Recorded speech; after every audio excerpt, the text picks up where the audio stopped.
નમસ્કાર મિત્રો, આજે વિગન મિત્રો માટે તોફુ બટર મસાલા એક સ્વાદિષ્ટ અને હેલ્ધી વાનગી બનાવીશું. અંતે ચલતે ચલતેમાં ઓપોઝિટ ફૂડ વિશે અગત્યની માહિતી વિશે ચર્ચા કરીશું. હાય ફ્રેન્ડ્સ, આજે આપણે ટોફુ બટર મસાલાની રેસીપી બનાવીશું. ટોફુ તમને ખ્યાલ હોય તો વિગન ફ્રેન્ડ્સ માટે છે, એટલે આજે અમે જે બી વસ્તુ વાપરીશું એમાં બધું વિગન હશે અને તમને ઓપ્શન્સ આપીશું. જો તમારે નોન વિગન બનાવવું હોય તો એમાં બટર મલાઈ જે બી ક્યારે એડ કરાશે એ બી અમે તમને બતાવીશું. આપણે 450 ગ્રામ એક્સ્ટ્રા ફર્મ ઓર્ગેનિક ટોફુ લીધું છે. પછી 4 મીડિયમ સાઇઝના ટોમેટો છે, 2 મોટી સાઇઝના ઓનિયન્સ છે, કાજુ, કોરિએન્ડર, મરચાં, આદુ, લસણ અને આ હાફ ઓનિયન નાના નાના ડાઈસ કરેલી છે, ટુકડા કરેલા જ. અને આ ઉપરથી આપણે કાજુ કટ કરીને એડ કરીશું. આ મેઇન ઇન્ગ્રીડિયન્ટ્સ છે. પછી જે બી મસાલા વાપરીશું એ જ્યારે આપણે કૂક કરતા વખતે તમને બતાડતા જઈશું. ટોફુને ડાઈસ કરી લઈએ. તમને જે સાઈઝ મનગમતી હોય એ શેપ એન્ડ સાઈઝમાં તમે કટ કરી શકો છો. મિત્રો, અમારા અહીંયા આવ્યા પછી જે કોઈ રેસીપી અમે બનાવીએ છીએ એ મોટે ભાગેની રેસીપી મૈત્રી બતાવે છે. આપણે બટરની જગ્યાએ કોકોનટ ઓઇલ યુઝ કરીએ છીએ. આમાં તમે બટર અથવા ઘી એનો બી વઘાર કરી શકો છો. તેલ ગરમ થઈ ગયું છે તો આપણે આપણું ટોફુ આની અંદર એડ કરી દઈએ. ટોફુ યુઝ્યુઅલી બહુ નરમ હોય છે, એટલે આપણે ધીરેથી પલટાવવાનું છે જેથી કરીને એનો ભૂક્કો ન થઈ જાય. તમે જોઈ શકો છો થોડું ગોલ્ડન કલર આવી ગયો છે. બસ હવે 1 જ મિનિટમાં આને આપણે કાઢી લઈશું. ટોફુનો ટેસ્ટ નથી હોતો, તો આમ જ્યારે આપણે શેકીએ છીએ ત્યારે આપણે થોડું એમાં સોલ્ટ એડ કરી દેવું. આવી રીતે આપણે હલાવી લીધું છે. હવે આપણે ટોફુને સાઈડમાં કાઢી લઈએ.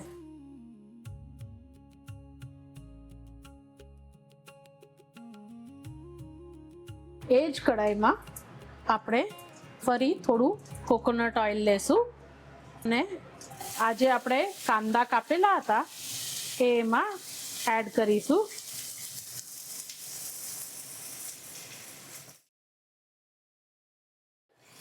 આપણે આ આદુ, લસણ અને મરચું બી એડ કરીએ અને શેકાવા દઈએ. કલર થાય ત્યાં સુધી આપણે આ ટ્રાન્સલુસન્ટ કલર થાય ત્યાં સુધી કાંદા અને આ બધું શેકીએ છીએ અને પછી ટોમેટો એડ કરીને ટોમેટોને પણ થોડી વાર શેકીશું. થોડું સોલ્ટ એડ કરીએ અને હલાવી લઈએ. હવે આ કેશ્યુ અને કોરિએન્ડર બી આમાં એડ કરીને 2 મિનિટ માટે શેકી લેશું. આ તમે જોઈ શકો છો સરસ ટમેટા ગળી ગયા છે અને બધું શેકાઈ ગયું છે. આપણે આને થોડી વાર ઠંડુ પડવા દઈએ અને પછી આને મિક્સચરમાં ગ્રેવી પીસી લઈશું. આપણે આ ઠંડુ પડી ગયું છે. હવે એને મિક્સર જારમાં કાઢીને ગ્રાઇન્ડ કરી દઈએ. એટલે આપણે ગ્રેવી માટે રેડી થઈ જાય. સેમ જ કઢાઈમાં થોડું ઓઇલ લેશું અને અગેન આ કોકોનટ ઓઇલ છે. તમે ઘી અથવા બટર જે આપણે યુઝ કરી શકાય એ કરાય. તેલની અંદર થોડું જીરું, ઓલ્ડ સ્પાઇસ કે તજ બેમાંથી કોઈ બી પત્તા, થોડા લવિંગ અને થોડી લીમડી નાખીએ છીએ.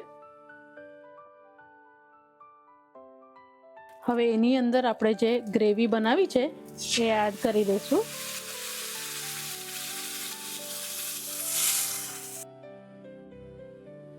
હવે આ ગ્રેવીને આપણે થોડી વાર શેકાવા દઈશું. થોડી હિંગ એડ કરીએ છીએ. તમે વઘાર કરતા વખતે બી નાખી શકો છો. આપણે થોડી વાર આને ઢાંકીને બરાબર શેકાવા દઈશું.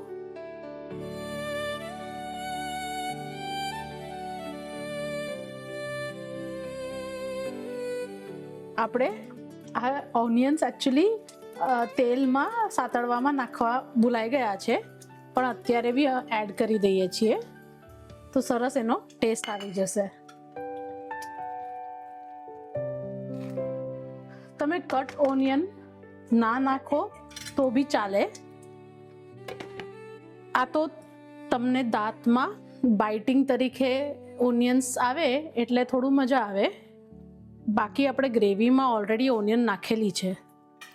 આપણે આની અંદર થોડી હળદર, થોડું ક્યુમિન પાવડર એટલે શેકેલા જીરુંનું પાવડર અને 1 ચમચી ગરમ મસાલો એડ કરીશું. હવે આને સરસથી હલાવી લઈએ અને ફરી પાછું થોડી વાર શેકાવા દઈએ. આપણે ગ્રેવી રેડી છે. એની અંદર ટોફુ એડ કરી દઈએ અને થોડી કસૂરી મેથી ક્રશ કરીને આપણે એડ કરી દઈશું અને આ કેશ્યુઝના ટુકડા ઉપરથી એડ કરીએ.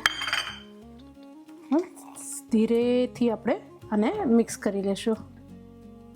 થોડી વાર આને ઢાંકીને મૂકી રાખીએ.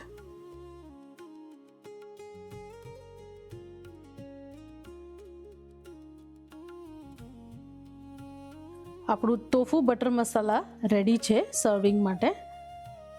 તમે આમાં મલાઈ બી એડ કરી શકો છો ઉપરથી, જો વીગન ન બનાવતા હો તો. શા માટે પાલક, બીટ, ખજૂર કે ગોળ જેવી વસ્તુઓ સાથે દૂધની પ્રોડક્ટ ઓપોઝિટ ફૂડ કહેવામાં આવે છે? તો આપણે એક પછી એક થોડાક ઉદાહરણ જોઈએ. પાલક અને દૂધ. પાલકમાં ઓક્ઝેલિક એસિડ ભરપૂર હોય છે, જ્યારે દૂધમાં કેલ્શિયમ હોય છે. જ્યારે આ બંને ભેગા થાય ત્યારે તે કેલ્શિયમ ઓક્ઝેલેટ બનાવે છે.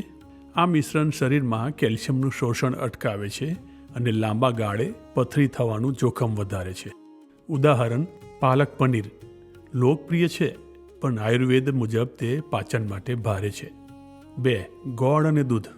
ગોળની પ્રકૃતિ ગરમ છે અને તેમાં કુદરતી એસિડ હોય છે, જ્યારે દૂધની પ્રકૃતિ શીત એટલે કે ઠંડી હોય છે.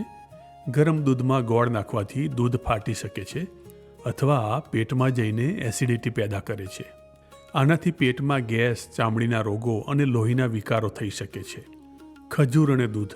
ઘણા લોકો ખજૂર દૂધ પીવે છે, પણ જો દૂધમાં ખજૂર નાખીએ તો ખજૂરમાં રહેલા અમુક તત્વો દૂધના પ્રોટીન સાથે પ્રતિક્રિયા આપે છે.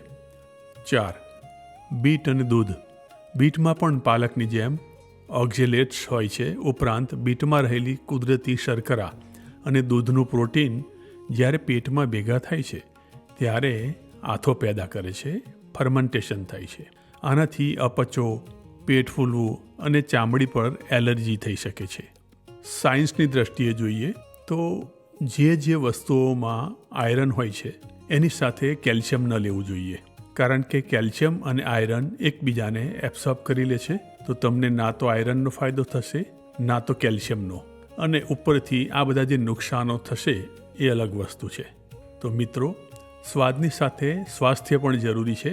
પાલકની ખાંડવી કે તોફુની સબ્જી બનાવતી વખતે જો તમે દૂધ કે દહીંનો ઉપયોગ કરો છો તો ધ્યાન રાખવું કે આયુર્વેદ મુજબ અમુક વસ્તુઓ સાથે લેવાથી તેના પોષક તત્વો નાશ પામે છે. અને તોફુ એ સોયાબીનમાંથી બને છે, તેથી તોફુ સાથે પાલક કે બીટ વાપરવામાં દૂધ જેવી સમસ્યા નડતી નથી. તો મિત્રો, આ માહિતી તમને કેવી લાગી એ કોમેન્ટમાં જરૂરથી જણાવશો. ફરીથી વિડીયોને લાઈક કરવાની સાથે એની બાજુમાં જ આવેલું હાઈપ બટન પણ ક્લિક કરશો. આવતા વિડીયોમાં ફરીથી મળીશું. જય ભારત, વંદે માતરમ.